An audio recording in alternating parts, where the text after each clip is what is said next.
les dijo: si alguno viene a mí y no aborrece a su padre, y madre, y mujer, e hijos, y hermanos, y hermanas, y aún también su propia vida, no puede ser mi discípulo.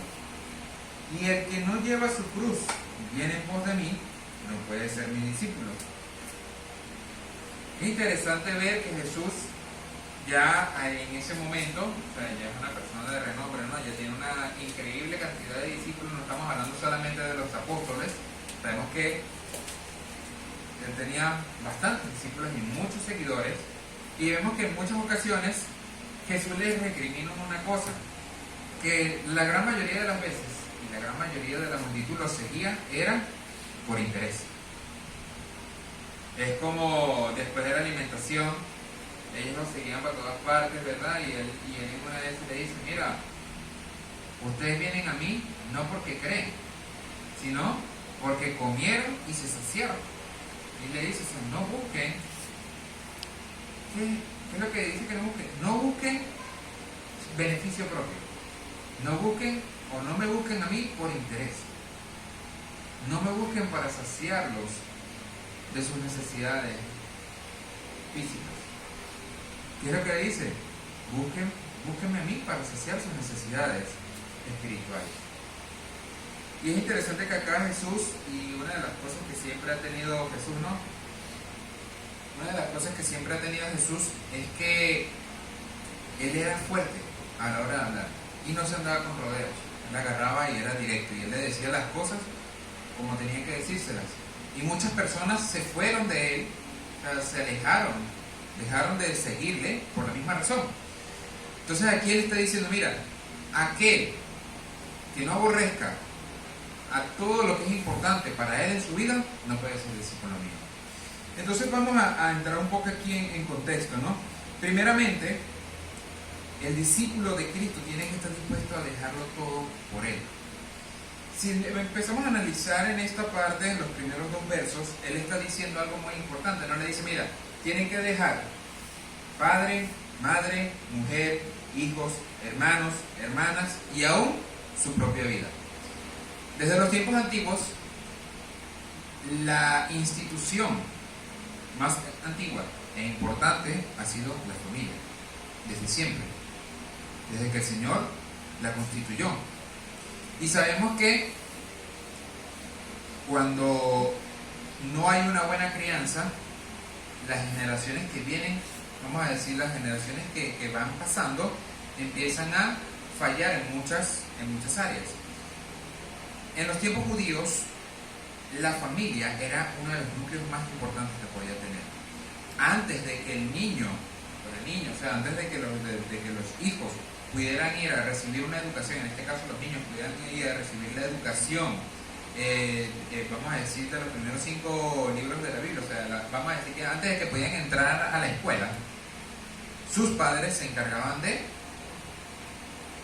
vamos a decir, de su instrucción. Cuando eran niños, sus padres, los primeros de los 5 a los 10 años aproximadamente, el padre se encargaba de enseñarle todas las reglas, vamos a decirlo de una manera moral y ética, que tenían los judíos. Del 1 al 5 se encargaba la madre de poder cuidarlo y de criarlo. De los 5 a los 10 más o menos se encargaba el padre de enseñarle, vamos a decir, las reglas del mundo, de una u otra manera. Dice: mira, las cosas no se hacen así, tienen que hacerse de esta manera, nosotros somos de esta manera, no puedes irte por allá, tienes que irte por acá. Y a su vez iban viendo y aprendiendo el oficio de su padre, porque ya desde ese tiempo los padres estaban trabajando y se llevaban a los hijos para que vieran lo que ellos tenían que ser en su futuro. Después de ahí es que, como estuvimos hablando en otras ocasiones, empieza la formación, vamos a decir, escolar y religiosa de los niños. Entonces, la familia era un núcleo súper importante para los judíos. Tanto así que, y lo vemos incluso en la misma familia de Jesús, cuando María queda embarazada por el Espíritu Santo, ¿qué es lo que quería hacer José, que era su prometido? Quería alejarse de ella. ¿Para qué? Para 2 cosas. Como obviamente no estaban casados, Ellos podían haber alegado que María lo engañó, cometió fornicación, quedó embarazada. Entonces, entre las leyes mosaicas estaba que él apedrearla. Entonces, buscando evitar que pasara eso, él quería alejarse de ella, pero ya sabemos toda la historia, ¿no? Entonces, lo importante es que para ellos el núcleo familiar y lo que constituía, o sea, la figura de padres e hijos era súper importante. Era, vamos a decir, lo más precioso y lo más preciado que pudieran tener los judíos en ese momento. Y Jesús le está diciendo, aborrece todo eso. Pero lo interesante es que nosotros cuando leemos estas, vamos a decir, estas traducciones, vemos que dice aborrece. Pero para nosotros la palabra aborrecer la vemos así como que mira, repudia, odia, no lo veas, no lo quieras. Pero Jesús lo que les está enseñando es, mira, lo más importante para ti no puede ser tu familia. Lo más importante para ti no puede ser tu vida. Lo más importante para ti debo ser yo. Por eso es que le está diciendo, mira, si tú no estás en la disposición de dejar todo lo que es importante para ti, por mí, no puedes ser discípulo mío. Eso es lo que le está diciendo Jesús. Ahora la pregunta sería, ¿qué es importante para nosotros hoy en día? De una u otra manera la familia, sí, claro. Pero vemos que hoy en día nosotros tenemos en gran estima otras cosas que también son de gran importancia para nosotros. Entre ellas, ¿cuáles están? Las carreras, el trabajo, amistades. Ya hablamos de la familia, la primera más importante porque es lo primero que nosotros experimentamos en la vida, ¿no? Pero entonces, ¿cuántas personas han dejado incluso sus familias por sus carreras? ¿O cuántas personas han dejado sus familias por sus trabajos o por sus amistades? Entonces, Jesús lo que le está diciendo no es solamente buscar a su familia, sino que en el contexto del momento, o sea, en ese momento histórico, eso era prácticamente lo más importante. Hoy en día, ¿qué es importante para nosotros?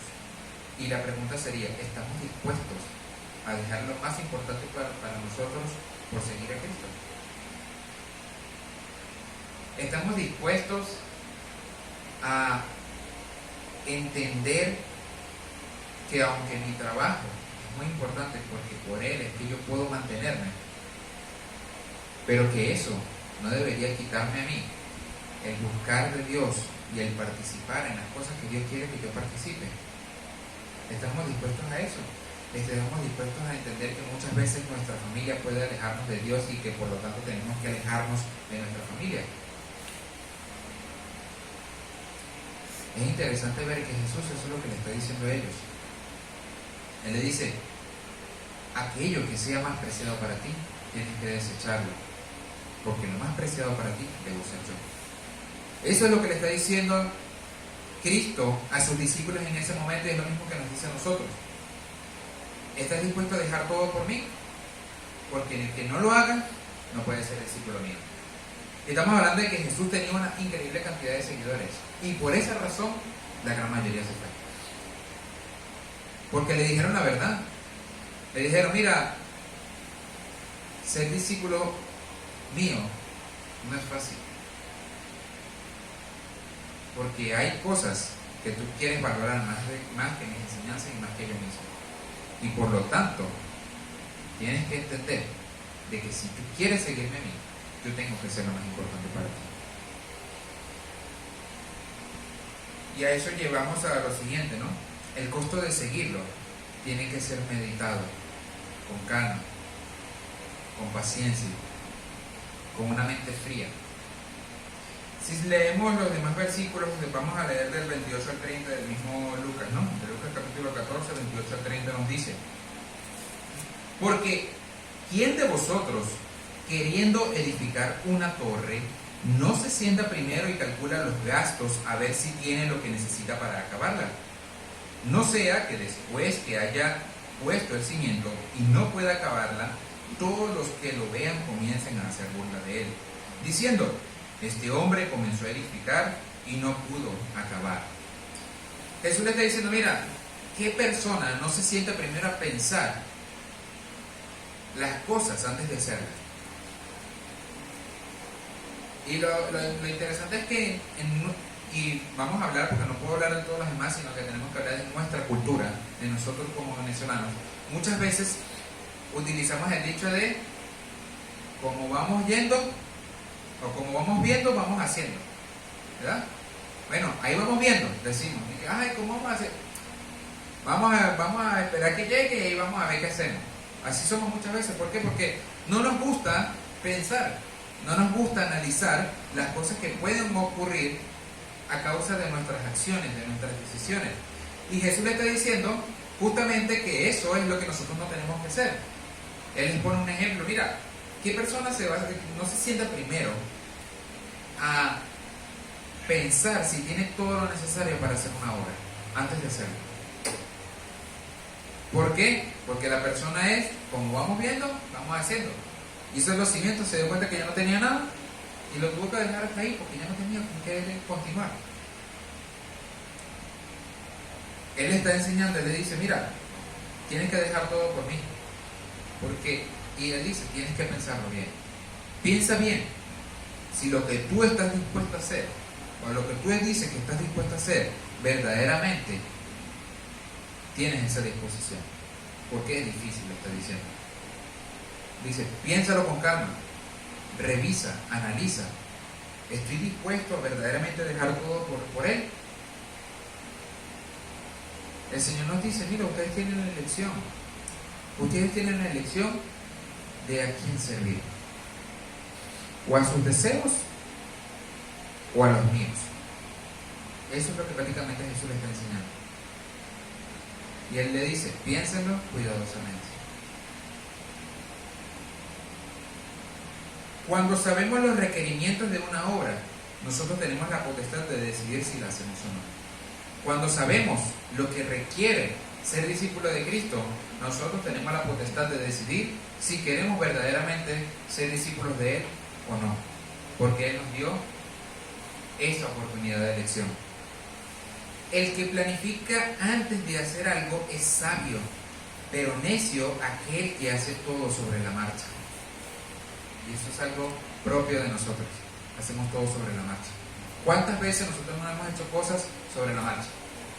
No hemos querido sentarnos a pensar adecuadamente si lo que estamos haciendo está bien, si tenemos para hacer todo lo necesario, si ya hemos visto cuáles son los posibles inconvenientes o problemas y hemos visto las soluciones a ellos.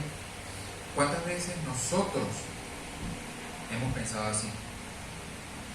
Yo creo, por lo menos lo puedo decir en mi caso, que la gran mayoría de las veces pensamos de esa manera. Por lo menos yo lo he hecho. ¿Cuántas veces yo le digo, bueno, vamos ahí vemos? Ajá, pero y si, ahí vemos. Pero y si de repente, ahí vemos. Y eso es lo que siempre decimos. Y por eso es que muchas veces las cosas no nos salen como queremos. Porque ni siquiera sabemos qué queremos en realidad. Porque cuando verdaderamente queremos algo, buscamos todo sobre eso. Porque así es como el Señor nos está diciendo que tenemos que ser. Si realmente queremos hacer algo, si realmente nosotros queremos ser discípulos de Cristo, tenemos que buscar todo de Él. Y tenemos que aceptarlo.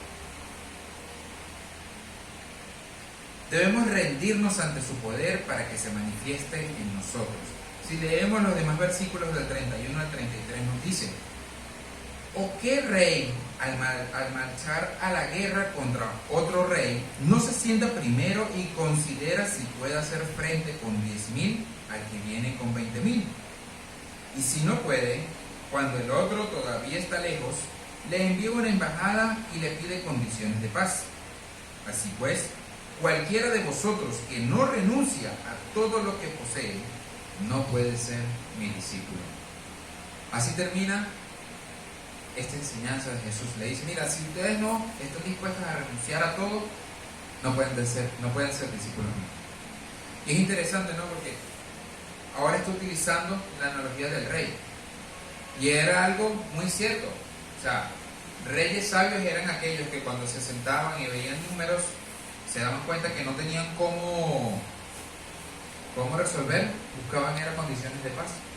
Eso también lo hemos visto muchas veces en películas. La pregunta es, ¿estamos nosotros dispuestos a rendirnos ante aquel que tiene todo el poder? Porque Él ya tiene, Él viene y Él de una vez ya tiene aquí las condiciones de paz. Y Él nos dice, tú las puedes aceptar. ¿Estás dispuesto? ¿Estamos dispuestos a rendirnos ante el Rey Todopoderoso? Y es a donde viene esta reflexión, ¿no? Un rey sabio sabe cuándo hacer la paz, pero aquel que no mide sus acciones solo lleva su vida a la ruina. Y si fuera un rey, no solamente lleva su vida a la ruina, sino también a la de todas las personas que son súbditas de él, a todas las personas por las cuales él es responsable. Y así también tenemos que pensar nosotros, porque en nuestra vida somos responsables de muchas otras personas. Y por nuestras acciones, por nuestros pensamientos, por nuestras palabras, somos responsables ante aquellas personas que son influenciadas por nosotros. Y por eso es que Cristo también pone la analogía del rey. Le dice, mira, tus acciones tienen consecuencias. Piensa detenidamente antes de realizarlas. Piensa detenidamente si de verdad estás dispuesto a ser mi discípulo. Y piensa detenidamente si de verdad no estás dispuesto a hacerlo también. Porque Él te está dando las dos opciones. Te dice, mira, si tú vienes, esto es lo que te va a pasar. Si tú no vienes, esto es lo que te va a pasar. ¿Estás dispuesto a alguna de las dos? ¿A cuál de las dos estás dispuesto? Tenemos que cambiar nuestra manera de ver la vida. Hay una palabra, lo que pasa es que no tengo todo el concepto amplio, vamos a decirlo así, una definición de diccionario, ¿no? Se llama, o la palabra es cosmología. La cosmología quiere, vamos a decirlo de una manera parafraseada, es la manera en cómo nosotros vemos la vida y cómo reaccionamos ante ella. Muchas veces de repente habrán escuchado, o si leen libros de autoayuda o algo por el estilo, siempre hay personas que tienen esos términos súper complicados para uno a veces, ¿no? Entonces dicen, no, tienes que cambiar tu cosmología. Me quedé mi perro, ¿qué es eso? La primera vez que yo escuché eso, me acordé de un día que estaba pasando por ahí, por la casa de mis abuelos, ¿no? Y entonces de repente me acordé de la broma del arquitecto de los sueños. Oye, dijeron cosmología y dije, perro. Me imagino que están hablando de algo de esas cosas del tarot, dije yo. Pero después cuando empecé a buscar un poco la definición de eso, yo dije, ya entiendo. O sea, la cosmología es cómo nosotros vemos nuestra vida. O sea, cómo estudiamos nuestra vida, cómo nos desenvolvemos en la vida. Esa es la manera en cómo nosotros vemos la vida, nuestra percepción. Y Cristo nos está mandando a cambiar nuestra percepción de vida. Él nos dice, si vamos un momento a Marcos, vamos a Marcos capítulo 1. Hay un mensaje sencillo y simple. Eso es otra de las cosas que me gusta mucho de cuando Jesús enseña, ¿no? Porque Jesús no busca complicaciones. Él no se va por las ramas. Él va directo. Y Él dice las cosas de una manera muy clara y sencilla para que la gente pueda entenderla. Vamos a Marcos capítulo 1.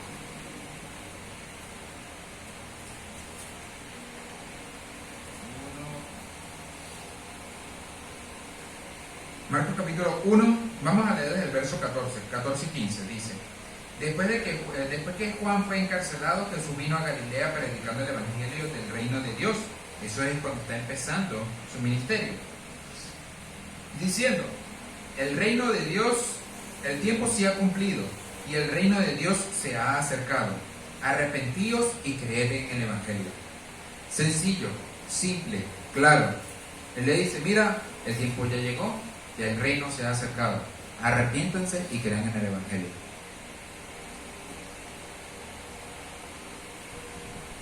Y eso es lo que Él nos manda. Y lo primero que tenemos que hacer para cambiar nuestra percepción de vida es entender eso.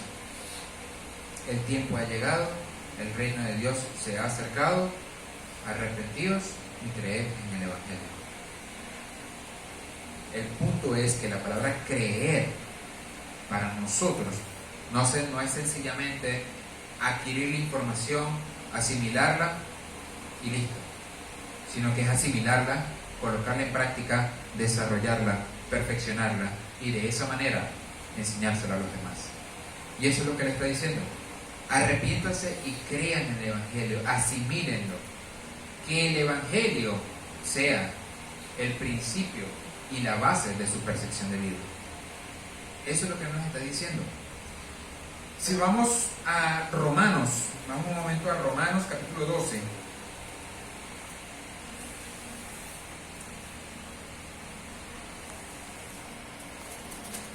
Romanos capítulo 12, versos 1 y 2, nos dice: así que, hermanos, os ruego que por las misericordias de Dios, que presentéis vuestros cuerpos en sacrificio vivo, santo, agradable a Dios, que es vuestro culto racional. No os conforméis a este siglo, sino transformaos por medio de la renovación de vuestro entendimiento, para que comprobéis cuál sea la buena voluntad de Dios, agradable y perfecta. Cristo demanda un cambio total en nuestra vida. Y Pablo aquí se lo está recalcando a las personas. Él dice: mira, se lo ruego por la misericordia de Dios, por la misericordia que Dios tuvo con cada uno de nosotros, de darnos la oportunidad de redención por medio del sacrificio de Cristo. Él le dice que presentéis vuestros cuerpos en sacrificio vivo, santo, agradable a Dios. Dice: mira, se los ruego por el mensaje, por el Evangelio, por la misericordia de Dios, que se presenten en sacrificio agradable, santo, vivo. ¿Y qué es lo que dice? Agradable a Dios, que es vuestro ¿qué? Vuestro culto racional. Nosotros no seguimos el Evangelio de manera irracional. Aquel cristiano que crea que el Evangelio no tiene una lógica, está mal. Porque el Señor es el Señor de todo orden y de toda lógica. Y el principio verdadero de la lógica viene de Él. No de la lógica, vamos a decirlo, tergiversada del ser humano, de sus filosofías y todo lo demás, sino de la lógica pura, de entender que por amor es que Él hizo todo. Y a veces eso para nosotros, y si empezamos a analizarlo, a veces eso para nosotros no tiene lógica.